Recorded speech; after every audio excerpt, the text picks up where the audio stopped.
Bonjour et bienvenue à tous. J'espère que vous allez bien.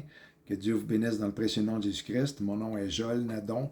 On est le 6 septembre 2025. Et puis, bon, avant de commencer, je voulais vous avertir que vous pourriez peut-être remarquer que ma paupière gauche est noire. Et bon, c'est pas parce que ma conjointe me bat ou rien de ça, là, c'est parce que j'ai fait de la tyrolienne et puis j'ai reçu une corde là, à la fin de la descente sur mon œil, mais c'est rien de grave. Euh, bon, ben c'est ça. J'avais pas l'intention de produire une vidéo tant aussi longtemps que l'Iran attaquerait pas à l'ouest, au nord et au sud de son pays, tel qu'il est décrit dans Daniel chapitre 8, verset 4. Parce que de là, de ce chapitre-là, va émerger la petite corne, que je pense que c'est Donald Trump. Parce que justement, après cette attaque-là de l'Iran, les États-Unis vont aller piétiner, ils vont foncer, ils vont se précipiter sur eux, euh, ils vont survoler toute la surface de la Terre, que ça dit dans Daniel 8, et puis ils vont aller écraser le pays, et puis surtout anéantir les deux cornes du bélier, qui se trouve être l'Iran, les deux cornes qui sont, une étant la force militaire, et puis l'autre étant la force, et puis la question du pouvoir religieux, là, avec euh, Ayatollah là, Khomeini. Là. Donc, il pourrait très bien être tué à ce moment-là. Là. Et puis, bon, c'est ça. Moi, j'attendais ça, cette attaque-là de l'Iran. C'est pas encore arrivé, mais ça peut juste débouler après ça. Ça peut se produire très rapidement. C'est sûr que le mois de septembre est un mois intéressant, surtout, bon, si on regarde des dates spécifiques, là, comme le 7 septembre, qu'il va y avoir une lune en sang dont euh, Donald Trump est né justement à une journée de lune en sang. Et puis, sa luminosité, ou plutôt sa visibilité, va être faite euh, pas sur l'Amérique, mais dans les autres continents qui ressemblerait à celle de 1946 lorsqu'il est né. Là. Cette année, c'est la même chose. Donc, ce 7 septembre-là était surveillé pour la suite des choses. Là. On a le 9 septembre aussi qui se trouve être un 999 là, à cause du 2025 qui égale un 9, donc un 666 inversé. Et puis on sait que les dates sont importantes pour les méchants. Bien sûr, on a le 11 septembre, donc c'est une preuve que les dates sont importantes de ce qui est arrivé en 2001. Et puis, moi, ce qui faisait en sorte que il fallait absolument que Donald Trump ne soit pas dans le pays lors de la destruction de Babylone, qui se trouve avec les États-Unis. Euh, il fallait qu'il soit en dehors du pays. Et puis bon, le 17 septembre au 19 septembre, il va visiter le roi Charles III. Et puis il y a des rumeurs qui iraient à Jérusalem aussi, peut-être après. Ça, c'est pas confirmé, mais ça, je me disais, bon, ça, c'est gros aussi. J'en ai pas parlé parce que, bon, j'attendais de faire la vidéo suite à l'attaque de l'Iran. Et bien là, vous le savez, il va être en dehors du pays du 17 au 19 septembre.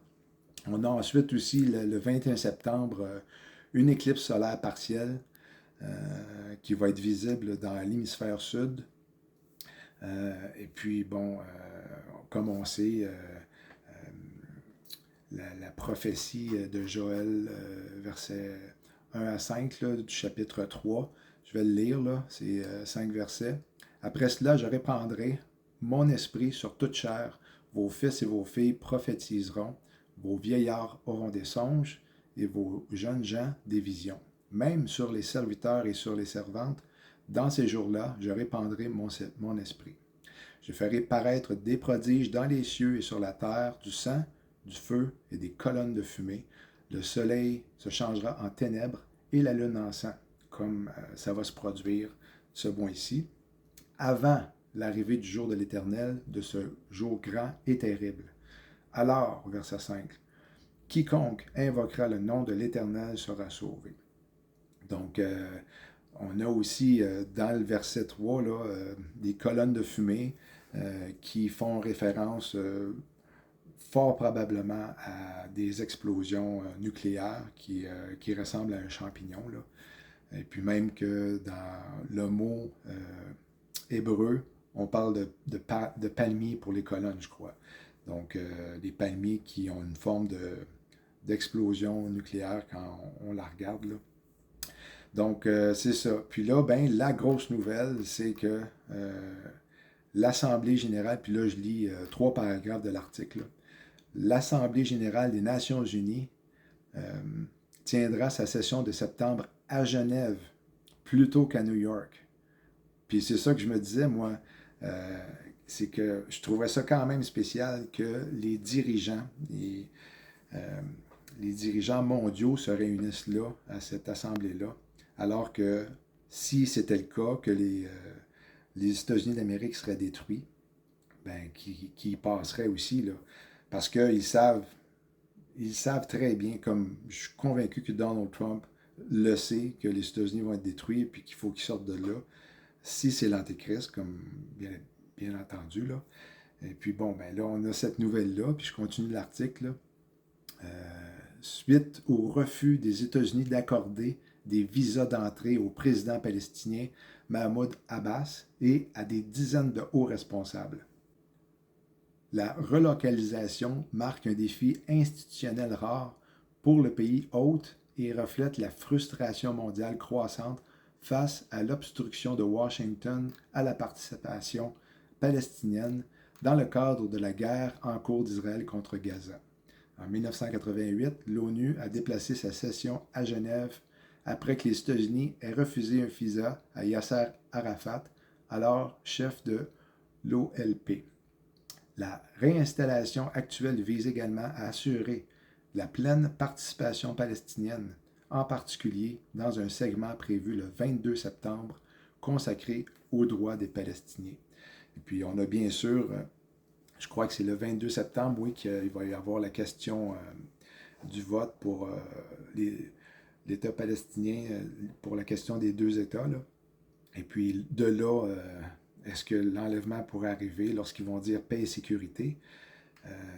C'est fort possible parce que là, ça chauffe. Donc moi, ce qui va vraiment euh, me dire que c'est presque une confirmation que ça va se passer au mois de septembre, l'enlèvement, eh bien, c'est quand, justement, Daniel 8.4 va se produire et l'Iran va attaquer au nord, à l'ouest et au sud de son pays.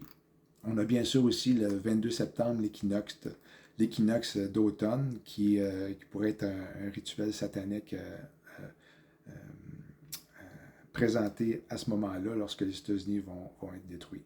Donc, je le rappelle, là, nous, l'Église, ceux qui ont mis leur foi en Jésus-Christ comme leur Seigneur et Sauveur, ça va être comme du temps de Lot. Jésus a dit, il va revenir comme au temps de Lot. Lot était sorti de Sodome lorsque la même journée, Sodome a été détruit.